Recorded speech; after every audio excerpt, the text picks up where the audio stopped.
Cabbage pakoda తయారు చేయు ప్రాసెస్ని ఇప్పుడు మనం చూసేద్దాము.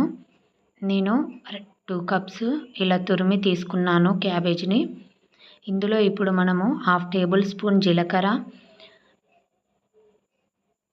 అలాగే ధనియా పౌడర్ కూడా 1/2 టేబుల్ వేసేసుకుందాము. టేస్ట్కి తగినంత కారం పొడి వేసేసుకుందాము. 1/2 టేబుల్ స్పూన్ పసుపు వేసేసుకుందాము.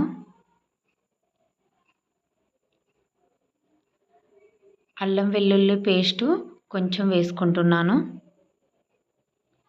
ఒక రెమ్మ కరివేపాకు కూడా వేసేసుకుందాము.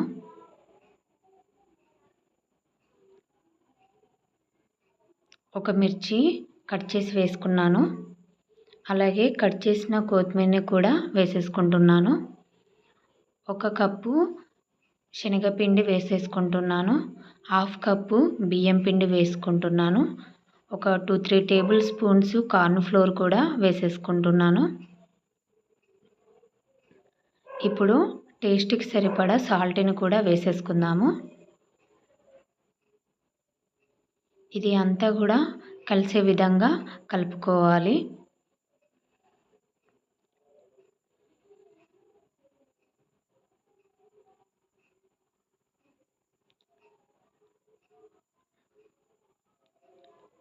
ఈ విధంగా మొత్తం కలిసేలా కలుపుకొని మనము కొన్ని వాటర్ పోసుకుంటూ కలుపుకోవాలి.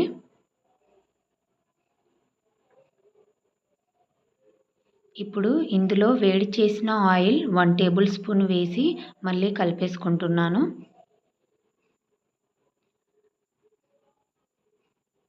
స్టవ్ ఆన్ చేసి కడాయి పెట్టేసుకున్నాను. ఆల్రెడీ ఆయిల్ వేడయ్యాక మంటను సిమ్లో పెట్టేసుకొని ఇలా చిన్నవిగా వేసేసుకోవాలి మనం తయారు చేసుకున్న క్యాబేజ్ పిండిని.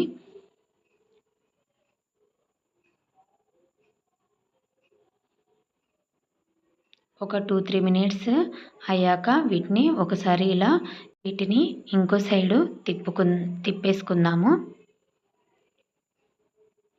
మంటని మాత్రం స్లో మీడియంలో పెట్టుకుంటూ వీటిని ఇలా ఫ్రై చేసుకోవాలి.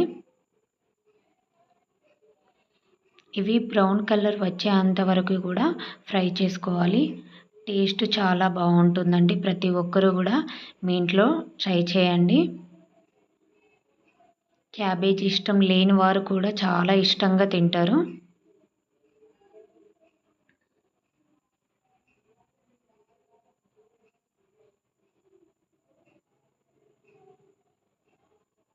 ఓకే, బ్రౌన్ కలర్లోకి వచ్చేసాయి కదా. ఇప్పుడు వీటిని తీసేసుకుందాము.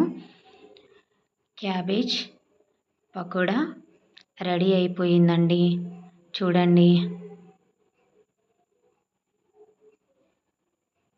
మా వీడియో కనుక నచ్చితే లైక్ అండ్ సబ్స్క్రైబ్ చేయడం మర్చిపోకండి. Thank you.